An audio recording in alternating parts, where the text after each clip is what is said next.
E aí, gurizadinha, tudo bem com vocês? Bom, hoje a gente vai falar sobre a estrutura interna do nosso planeta, né? A gente vai falar um pouquinho também sobre camadas da atmosfera, mas não vai entrar em detalhes, porque camadas da atmosfera passou para ciências, né?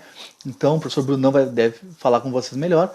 Nós vamos falar sobre o que o interior da Terra pode ocasionar aqui na superfície, né? Vou dar um exemplo. Relevo, por exemplo, é um exemplo bem bom, né? O relevo só existe, perdão, por conta, obviamente, do que ocorre no interior da Terra, né? Então vamos lá, fiz um slidezinho para vocês, uns slidezinhos para vocês, né? Observe essa ilustração aqui, ela apresenta alguns elementos que fazem parte do planeta Terra. Gente, essa ilustração apresenta os 4 elementos mais importantes da Terra, né? A atmosfera, na verdade. Que mais? A litosfera, que é a camada de rocha. Que mais que a gente apresenta aí? A hidrosfera, né? A água. E a biosfera, ou seja, que é a camada de vida, né? De todas as vidas, então. Então nós temos as 4 camadas que são o que forma o nosso planeta. São as camadas mais importantes do nosso planeta, obviamente, né? Não haveria vida, não haveria biosfera se não houvesse todas as outras camadas, né? Então, assim, essa imagem mostra bem direitinho para vocês uma imagem super simples e que mostra todos os elementos mais importantes da nossa vida. São as 4 camadas aí. Então, deixa eu botar minha fotinha aqui do lado. Você sabe, né? Bio significa vida. E o que é biosfera? O que é a biosfera? Acho que eu já falei, né?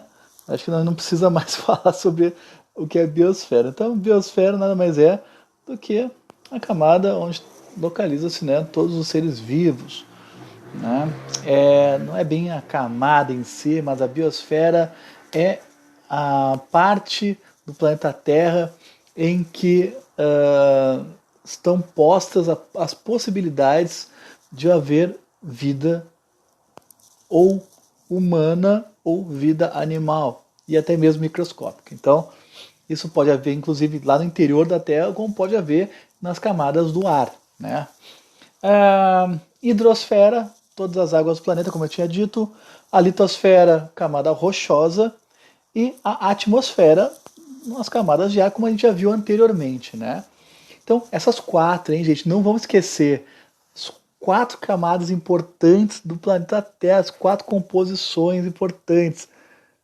Biosfera, atmosfera, hidrosfera e litosfera, tá? A gente não pode esquecer jamais disso, tá, gente? Olha a pontinha aqui, ó, o Batman. É nóis. Gente, vamos lá. Em sua opinião, os elementos da biosfera, da litosfera, da atmosfera se interrelacionam? Tem alguma relação? Sim ou não? Há interdependência entre eles, ou seja, de alguma forma um depende do outro para existir? Dê um exemplo. Que vocês pensem aí comigo. Dê um exemplo. O que será que pode? Talvez, não sei, né? A gente pode pensar, né? Nós, o ser humano, né? Se a gente não dependesse se a gente não tivesse a água, camada da hidrosfera, a gente não poderia viver. Se não tivesse a camada de ar, não poderia viver. Se não tivesse a camada da litosfera, como é que a gente ia pisar onde? Então, só um pequeno exemplo, né? Vamos lá. A formação do planeta Terra, então, consiste em quê? A formação do planeta Terra se dá há bilhões de anos, tá? Isso você já deve ter visto, né, do Big Bang e tudo mais. E ela começa a se solidificar há 5 bilhões de anos. 5 bilhões de anos é muito tempo, né? Então, realmente, a gente não tem como medir o que tipos de animais, se é que haviam animais, antes da solidificação terrestre, e muito tempo depois foi-se ter uma ideia de como eram os animais que surgiram, os primeiros animais que surgiram na Terra pós-solidificação, né?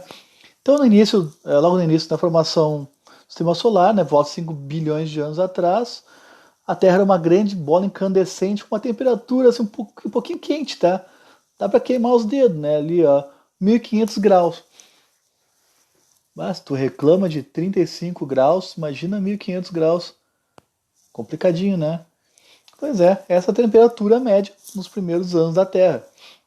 Com o passar de vários milhões de anos, essa bola incandescente foi aos poucos se resfriando e solidificando na sua parte externa, formando o que chamamos de litosfera. Ou seja, a parte onde a gente pode pisar, né? Se não houvesse a litosfera, a gente estaria surfando aí no manto, né? E aí vocês já sabem, até melhor do que eu, que o manto não é muito legal, né? Porque o manto é extremamente quente. Bom, durante o processo de resfriamento da Terra houve liberação de gases e vapores. Eles deram origem à camada chamada de atmosfera, né? A camada de atmosfera com as suas subdivisões lá, que vocês sabem, troposfera, estratosfera, mesosfera, que nós já estudamos, inclusive, né? Por volta de 4,6 bilhões de anos, a atmosfera da Terra começou a baixar, dando origem a um grande período de chuvas, por causa da condensação do vapor de água na atmosfera. Então, lembra nosso ciclo hidrológico? Quando a nuvem condensa, o que acontece? Precipita, né? E aí, há 4,6 bilhões de anos, então, se inicia o que a gente chama de ciclo hidrológico. Nunca mais faltou água por conta desse ciclo, ok? O planeta Terra atualmente, né, nessa fotografia, vocês podem ver com os continentes do jeito que estão, bonitinhos, né? Mas nem sempre foi assim. A chuva caía continuamente, né? Acumula-se nas partes mais baixas da superfície, formando então os grandes oceanos. O planeta Terra ele é formado 70% da sua estrutura por água, né? E os oceanos em grande parte, né, desse processo. As águas marinhas e as águas continentais formam a hidrosfera, que significa esfera da água, como eu tinha falado antes. Aproximadamente 3,5 bilhões de anos surgiu a vida na Terra. Gente, a vida vegetal e animal que começou a se desenvolver inicialmente nos oceanos graças ao conjunto de influências dessas três esferas, a litosfera, a atmosfera e a hidrosfera, deu origem à quarta esfera, que é a bio, né? A esfera da vida, que é o conjunto de todos os ecossistemas. Mas, gente, não pensem que 3,5 bilhões de anos já existia o ser humano. Não, tá? O ser humano veio muito, mas muito depois. Se a gente pudesse colocar num calendário, tá? Num calendário anual, de janeiro a dezembro, a raça humana estaria apenas no dia 31 de dezembro. Você consegue entender isso? Ou seja, a raça humana é muito recente. Muito, muito, muito recente. Sendo 1º de janeiro a formação da Terra, né, a Terra líquida totalmente, e 31 de dezembro a chegada do ser humano. Então nós somos muito recentes ainda, tá, gente? Em todo o processo de formação da Terra houve um interrelacionamento entre as esferas, viu? Essa era a pergunta que eu tinha feito antes. Então, eu dei um exemplo, né? Se ocorrer alguma alteração em uma das esferas, as outras também podem ser afetadas. Por exemplo, se ocorrer algum problema com a atmosfera, né?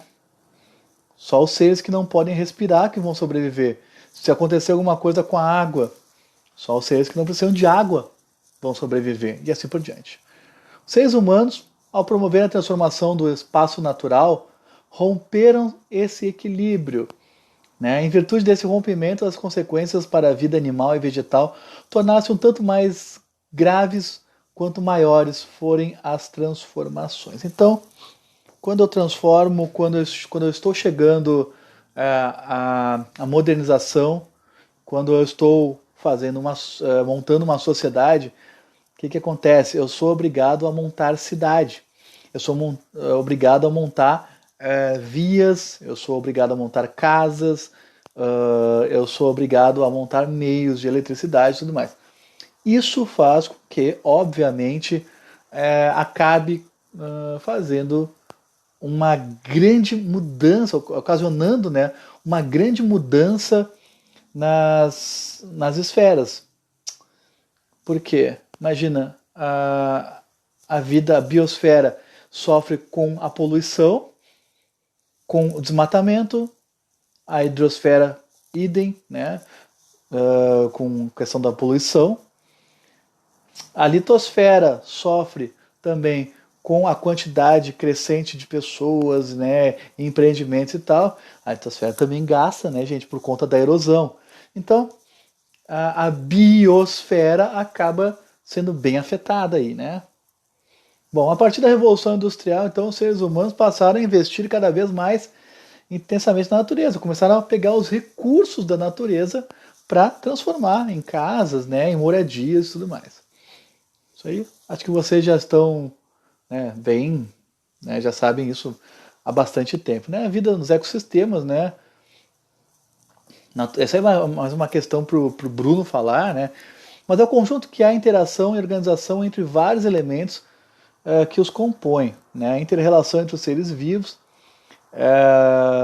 depende dos seres vivos para sobreviver, né?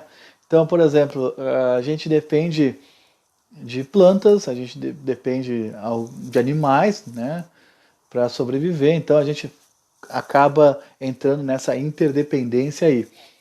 Os elementos não vivos estão sujeitos a determinados processos, como a evaporação da água dos rios, lagos, mares, oceanos, em função do aquecimento provocado pelo calor, né? É, a água é um elemento não vivo, mas sem ela ninguém vive. Estranho, né? Mas é isso aí. A infiltração da água da chuva no solo faz com que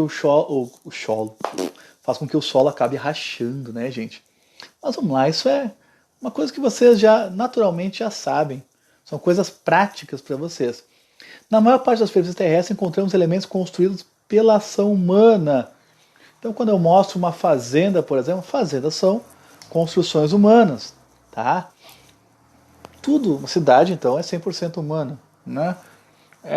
Lá no início do ano nós falamos, né, elementos naturais e culturais. Vocês já trabalharam isso também, né? A estrutura interna da Terra e a crosta. Pensem comigo. Até hoje não se sabe ao certo do que é formado o interior da Terra, tá? Mas a gente imagina que sejam rochas escaldantes e deixando isso uma coisa mais plástica, né? O calor deixa essas rochas mais plásticas. Mas não se sabe porque o material que sai do interior através dos vulcões vem de profundidades no máximo de 200 quilômetros. A gente não consegue entrar 200 quilômetros na Terra, não é possível. Não existe equipamento para isso, né? As melhores informações são fornecidas pelo estudo da propagação de ondas sísmicas, né? Que a gente conhece como terremotos, né? Abalos sísmicos e tal. Bom, aqui eu vou estar falando um pouquinho das camadas, eu não vou entrar aqui, né? Agora vamos falar um pouquinho sobre um cara chamado Alfred Wegener. Alfred Wegener, esse cara foi demais. Esse cara criou uma teoria chamada deriva continental. Deriva, da onde vêm os continentes, da onde surgem os continentes, da onde se derivam, né? E ele criou essa teoria baseada no fato de que, ao observar o mapa dos continentes, ele via que os continentes eram como um quebra-cabeça, né? Que a América do Sul, por exemplo, e a África se encaixam perfeitamente, entre outras coisas, né? Então, em 1912, o Alfred Wegener, né, divulgou essa teoria, segundo o qual milhões de anos existia um único continente, que vocês também já sabem, já ouviram falar, que era a Pangeia.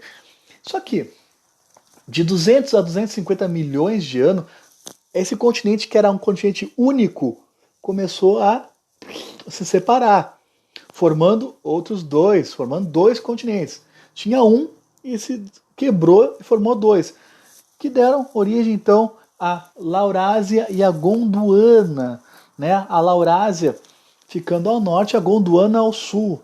Laurásia pegando ali toda a Europa, né, América do Norte também, e a Gondwana pegando África, América Sulina, Antártida e Oceania e tudo mais, né? E a Ásia, obviamente. Então, ele chegou a essa conclusão simplesmente observando. Infelizmente, Alfred Wegener morreu antes de que sua teoria fosse realmente provada, porque hoje já se sabe realmente que não é uma teoria, já é uma certeza de que a Terra veio mesmo de um único continente. Mas até a publicação, né, e anos depois da sua publicação sobre a deriva continental, ainda tinha muitas dúvidas sobre realmente se a Terra veio de um único continente ou não, né? E a formação era mais ou menos assim, né? O primeiro continente aqui, a Pangeia, né? Vocês podem observar, a 225 milhões, vem se separando já, né? E aí vem formando Laurásia e Gondwana e o continente atual, né? Alguns continentes atuais, aí os 6 continentes atuais. Mas vamos falar um pouquinho mais sobre esse processo aí. Isso mudou com a descoberta de que a crosta é formada por placas tectônicas. Então, vamos lá então. O que são placas tectônicas, né? Gente, placa tectônica nada mais é do que um continente abaixo dos continentes. Para simplificar isso, né? São continentes que estão abaixo do nosso continente. Eles estão na crosta terrestre, entre o manto e a crosta ali, mas estão na crosta. E eles ficam surfando, porque o manto é muito plástico, né? Muito quente.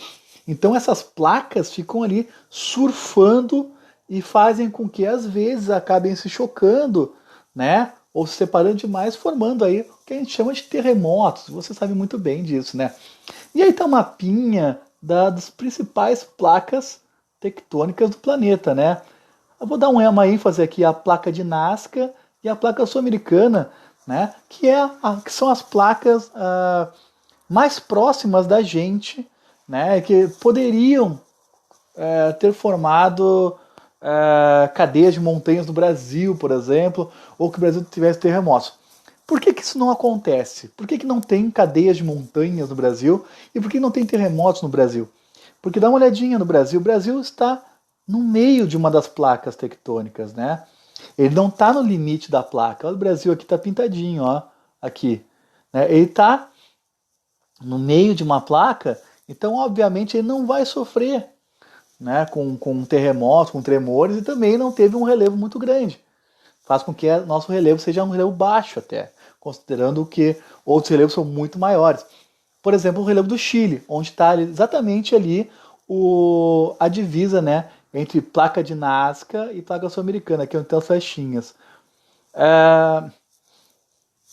Onde a maior incidência de vulcões, né, no Chile, e claro, né, onde há um limite de placa, duas coisas vão acontecer. Uma, o relevo vai ser maior, e outra, vai haver muito terremoto. Muito terremoto. Então, anualmente, tem muitos terremotos no Chile. Aliás, se a gente for parar para pensar, há terremotos todos os dias em todos os lugares, só que alguns a gente não sente, né? Olha só só aqui, voltando, como a Terra é toda ela quebrada, né, na parte interna, né? Toda ela picoteada. Olha a linha laranja aqui, em todo o mapa terrestre, né? É um quebra-cabeça também debaixo dos nossos pés aí, né? Mas então, minha gente, olha só. Os limites das placas tectônicas coincidem com os das áreas continentais? Os limites das placas tectônicas coincidem com os das áreas continentais? Ou seja, as placas tectônicas estão embaixo, têm o mesmo formato dos continentes? Que placas estão se afastando? Quais se chocando? No território brasileiro, a incidência de terremotos é pequena, sendo pouco provável a ocorrência de sismos de grandes proporções com consequências catastróficas. Qual seria a explicação para isso? Acabei falando ali, não deveria falar. Bom, eu vou dar uns minutinhos para vocês buscarem essa informação aqui, né? Vamos lá. Olhem o que é o continente ali, né? Continente americano, africano, asiático, Europa, né? E olha o que está embaixo ali, recortado com laranja. Vocês acham que é o mesmo recorte? Tem o mesmo recorte? É igual ou não? Que placas estão se afastando? Que placas estão se chocando? Então eu botei um desenho ali nas flechinhas, né? De algumas placas se afastando e outras se chocando, tá? E o último, bom, o último nem vou precisar mais falar, né? Então você tem uns minutinhos aí para fazer.